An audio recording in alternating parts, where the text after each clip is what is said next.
Сәлем достар, қалдарыңыз қалай? Егер де сіз блогер болуды жоспарлап жүрген болсаңыз, өзіңіздің жеке брендіңізді, кәсібіңізді жүргізуді қаласаңыз, онда осы видео сіз үшін пайдалы болады деп ойлаймын. Сол үшін толық қарап, лайк, комментарий қалдыра кетіңіздер. Бүгінгі сабақта сіздерге ең қажетті деген сторис жүргізуге керек топ приложение, яғни қосымшаларды көрсететін боламын және де қалай пайдалану керектігін үйретемін.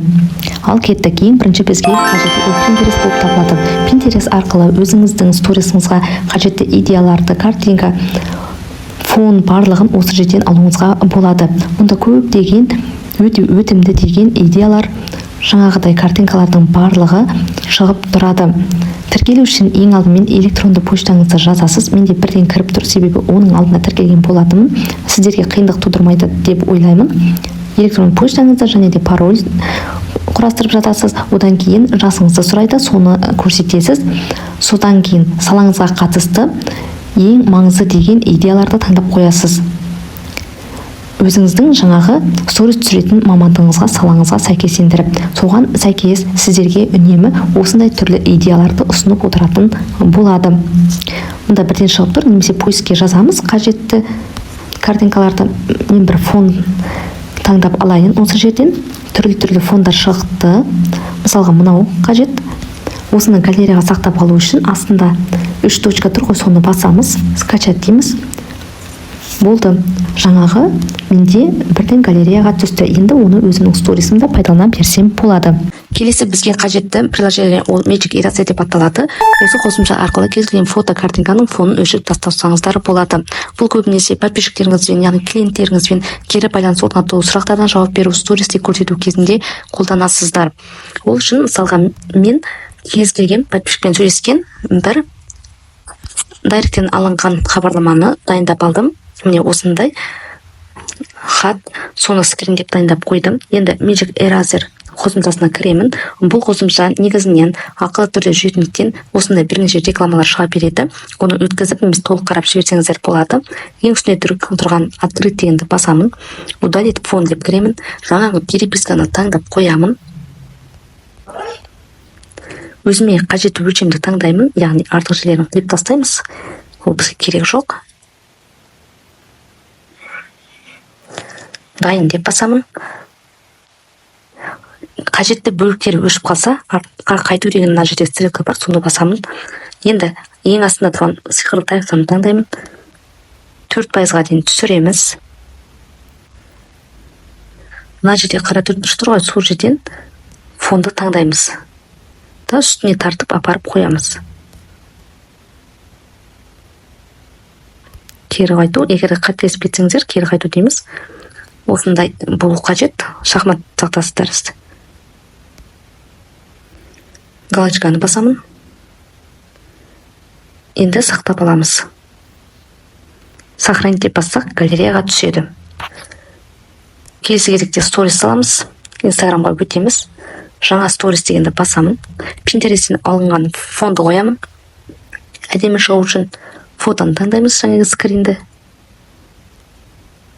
Міне. Болды.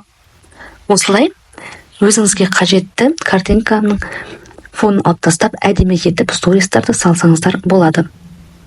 Келесі бізге жақсы сторис түсіруге қажетті ең ұтымды приложениелердің бірі, ол Reader деп аталады. Бұл приложениені App Store немесе Play Market арқылы жүктеп алсаңыздар болады. Қазір сіздермен бірге скачать етіп алайық. Жазылды. Енді кіреміз ішіне.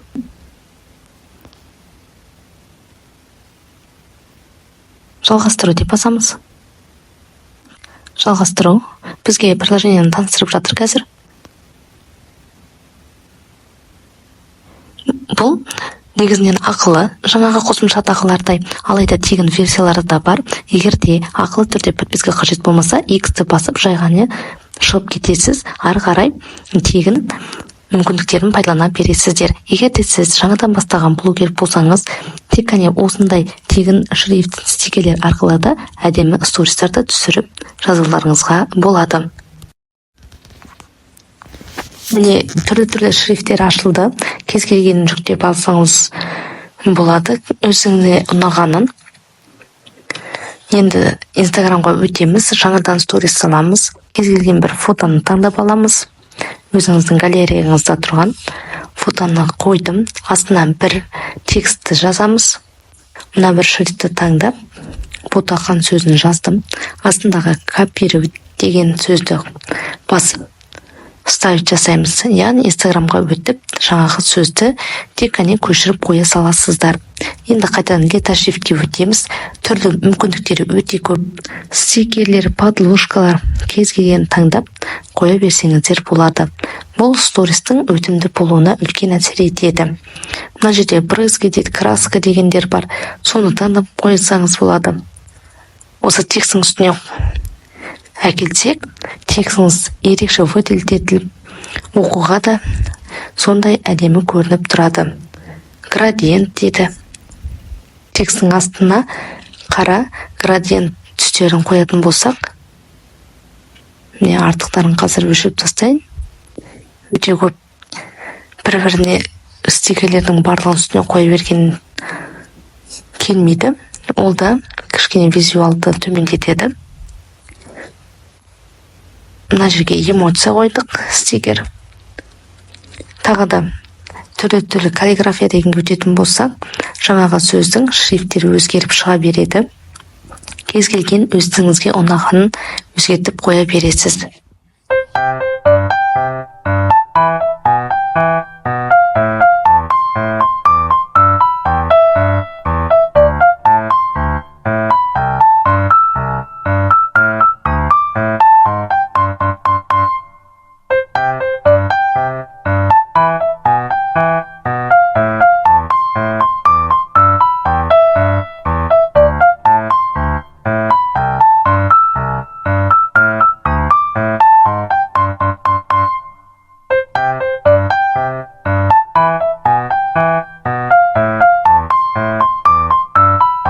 Бізге стористі тартымды етіп түсіруге көмектесетін приложениенің бірі ол Mojo деп аталады. Оны барлық қосымшадағыдай App Store немесе Play Market арқылы жүктеп алсаңыздар болады. Міне менде жүктелген. Қазір ашып кіреміз. Осы приложение арқылы өздеріңіздің стористарыңызға фото, видеоға түрлі рамкаларды қоя аласыздар. Және де ол рамкалардың өзінің эффектілері, анимациялары барлығы ішінде дайын болады. Кейбір шаблондар бізде ақылы, кейбіреуін тегін пайдалансаңыздар болады. Ең алғаш жүктеген кезде осындай сіздерге сұрақтар қояды. Тез өткізіп жібереміз, жауап беріп. Далее. Mojo қосымшасына жазылу үшін жылына 14.490 теңге. Әрине, егерде ақылы болса, оның мүмкіндіктері де көп деген сөз. Алайда біз әзірге тек тегін нұсқаларын қолданып көрейік.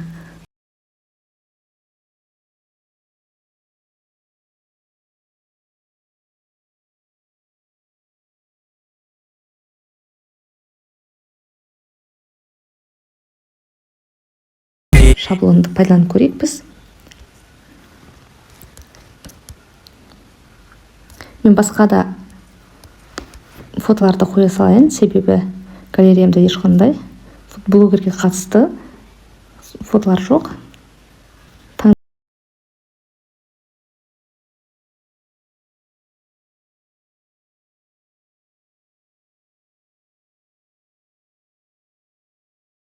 Үшін осындай шаблондарды пайдаланады. Тағы біреулерін қазір көрсетейік.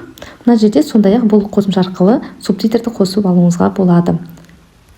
Создать субтитрді басып көрейік. Таңдадым бір видеоны. Жалғастыру. Сәлем достар, бүгінгі контент сіздерге қызықты болады деп ойлаймын, себебі бүгін сайттарда, әсіресе YouTube арнасында жақсы дамып жатқан спрунги ойыны жайында айтатын боламын, және де сіздермен бірге ойнап көреміз. Сақтап көреміз қазір.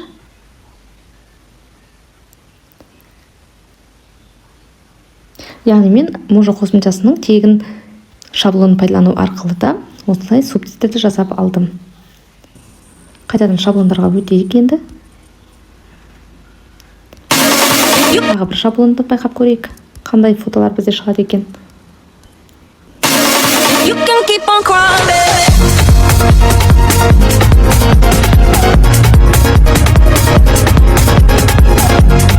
Міне бізде осылай сториске өте керемет идея пайда болды. егер сіздерде осылай өздеріңіздің стористеріңізді қызықты еткілеріңіз келсе, міндетті түрде қолданып көріңіздер. Келесі бізге қажет болатын приложениенің бірі ол Libra деп аталады.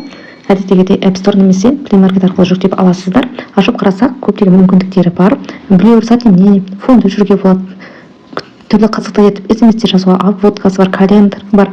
Дата, күннің барлығын әдемі етіп осы жерден қойсаңыздар болады. До и после фотолар жасайсыздар, рамкалар бар. Қазір бірнеше түрін істеп көрейік. Қазір жасап пост карусел мысалға. Әсіресе өздеріңіздің стористарыңыздың ақпатын көтеру үшін және Инстаграмға просмотрдың жақсы болуы үшін пост каруселдің маңызы зор. Енді мына жерде использовать деп басамын. Өзіңіздің галереяңыздың фотоларды қоясыз.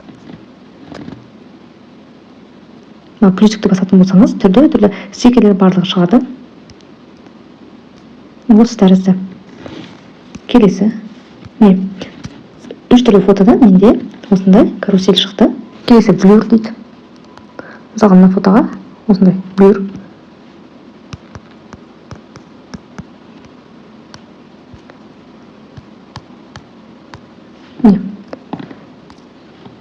Обводка.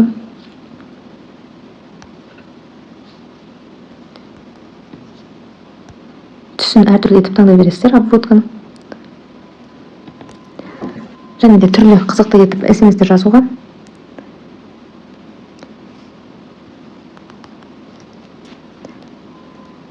Егер мынаның екінші SMS-ің түсін өзгертетін болсақ, сіздердің клиентпен жауап жазған хаттарыңыз тәрізді көрініп тұрады. Міне артында әдемі фон. Осылай жасасаңыздар болады. Дата қоюымызға болады.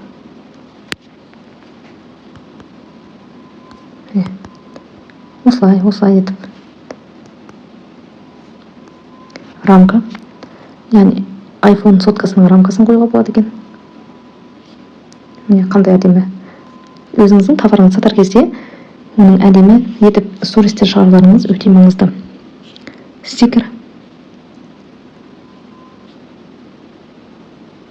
Осындай стикерлер бар. Focus Blur дейді. Тек қана бір объектінің фокус ретінде аласыздар да, қалғанында затемнение тұрады. Скроглит дейді.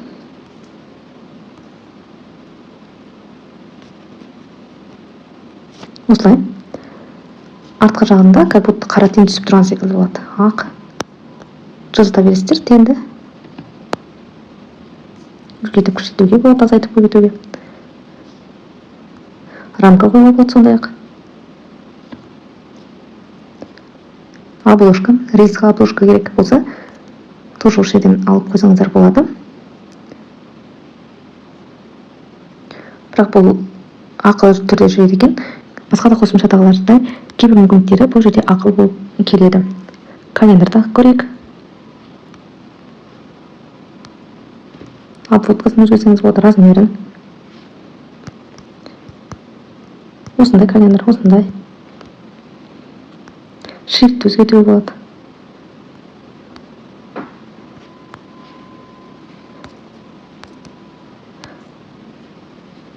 До и после фотолар. Фотоның үстіне басасыз, заменить дейсіз. Затемнение дегенді көрейік. Белый, черный дейді. Ақ және қара фонмен затемнение жасасаңыздар болады. Міне осы приложениені пайдаланып, өздеріңіз әлі күнге дейін қолмен жасап жүрген мүмкіндіктердің барлығын осы жерден пайдалана бересіздер. Келесі бізге сторис түсіруге қажетті приложениенің бірі ол InStories болып табылады. App Store немесе Play Market'тен жүктеп аласыздар, ашып кіреміз. Сізге мамандығыңызға қатысты қайсысы сәйкес келеді, соны таңдап қоясыздар. Блогер деп таңдай берейік. Не жайды түсіресіздер. Событие деп қояйын. Және де қай жерде Instagram кез келгенін таңдап өзіңізге қатысты көрсете бересіздер. Сұрақтарға жауап береміз. Жалғастыру. X басып жауып тастаймыз. Тек қана тегін мүмкіндіктерін пайдаланамыз. InStories приложениесі арқылы өзіңіздің рилсқа, сторисқа түрлі шаблондарды, дайын шаблондарды алсаңыздар болады. Төбесінде категориялар орналасқан. Reels дейді. Барлығы коллаж жасауға болады, яғни коллаждың дайын шаблондары. Мысалы, создатель Reels дейді. Мұнда көбі негізінен платный, яғни ақылы түрде жүреді. Мысалға, мына жерде коллаж жасауға болады.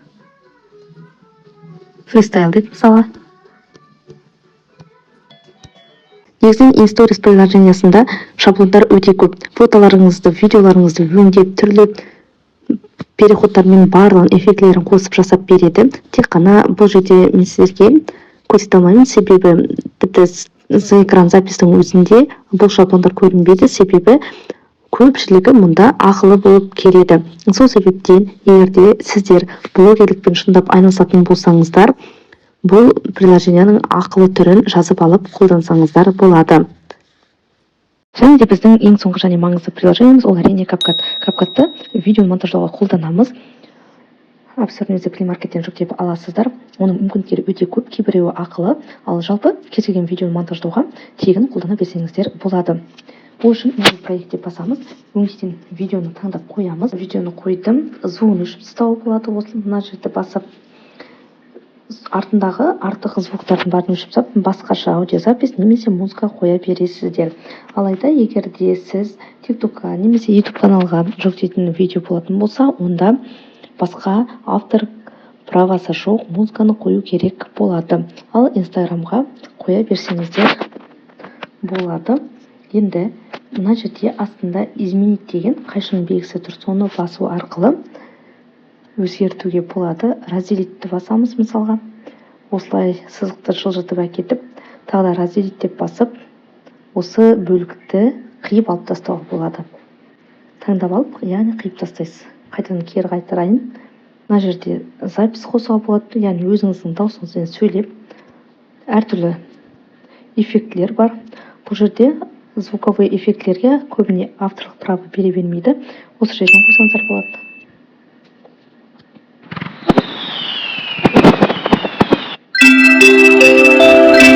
Келесі бізде текст. Кез келген текстті жазсаңыздар болады. Добавить текст деймізде. Осылай жазамыз. Ары-бері жылжытып қоюға болады. Шрифтті таңдаймыз, шаблонды таңдаймыз. Есте сақтаңыздар, мұнда Pro дегенді таңдамайсыздар, себебі ол ақылы версияда. Егерде 1 жылдық подписканы алсаңыздар ғана қолдана аласыздар. Міне осылай шрифтті түрін өзгертеміз, стильді өзгертуге болады, эффект қосуға болады.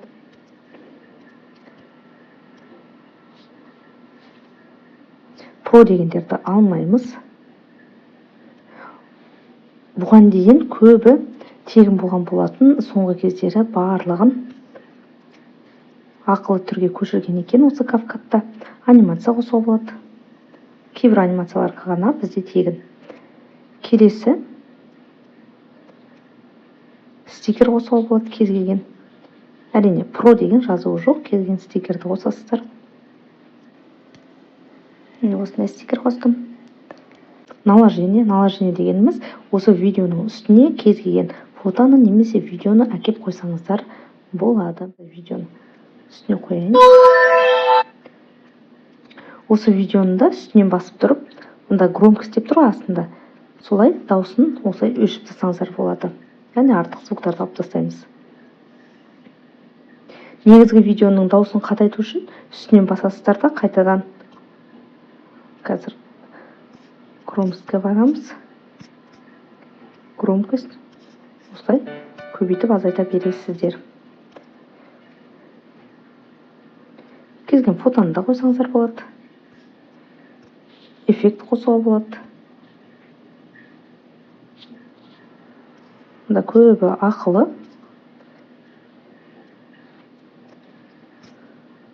Соотношение дегеніміз ол видеоның форматы.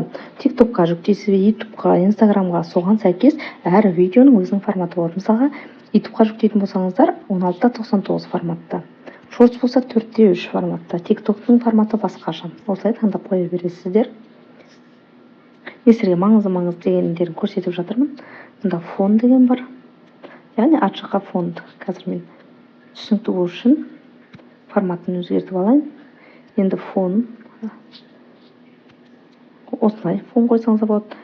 Яғни ар жағы қап-қара болып көрініп тұрмас үшін кез келген осылай разноцветный фон қойдым. Немесе кез келген түсті таңдап қойсаңыздар болады.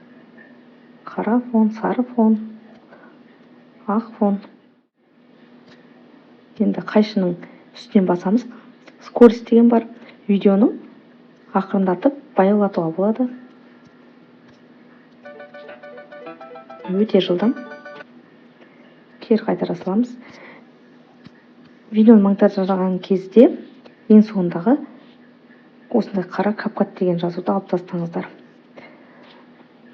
Алайда видеоның өзінде мұнда қарасаңыздар, сол жағында CapCut деген жазу бар. Сол жазу өшпейді. Ол жақында ғана қосылған болатын. Оғанға дейін CapCut жазуы жоқ болатын. Ал қазір тек қана ақылы версиясында ғана алып тастауға болатын екен. Әрине, YouTube-ға жүктетін болсаңыз, онда мұндай сөздердің барлығы кейін монетизацияға шығарда сізге әсер етуі мүмкін. Ал Instagram, TikTok-қа еш кедергісіз жүктей беруге болады. Жазудың үстінен бассам, міне, оң жаққа, сол жаққа, шет жағына ауыстыра бересіз, ал өшіріп тастау үшін Pro версия қажет дейді. Жаңа айтқан дауыстың ақырындап азаюы. Трансформация деген бар, яғни видеоны размерін өзгертіп, осылай қиып тастасаңыздар да болады. Қайтадан кері қайтайын. Фильтрлер бар түрлі. Маска. Астындағы видеоны қиып тастау үшін наложение дегенді басамыз. Басқан кезде астындағы видеомыз көрініп тұрады. Соның үстіне басып, разделить дегенді басамыз. Болды, мынандай сызықша пайда болды ғой сіздерде бөлу деген. Содан кейін удалить дегенді басаңыздар, видеоның артық бөлігі өшіп қалады. Жалпы негізгі функциялары осындай инструменттері. Қорықпай осының барлығын жеке-жеке басып көріп, эксперимент жасап, монтаждай берсеңіздер болады. Менімен бірге болғандарыңызға рахмет. Сұрақтарыңыз болса, комментарийға қалдыра кетіңіздер, және де лайк басып, каналға тіркелуді ұмытпаңыздар. Келесі кездескенше.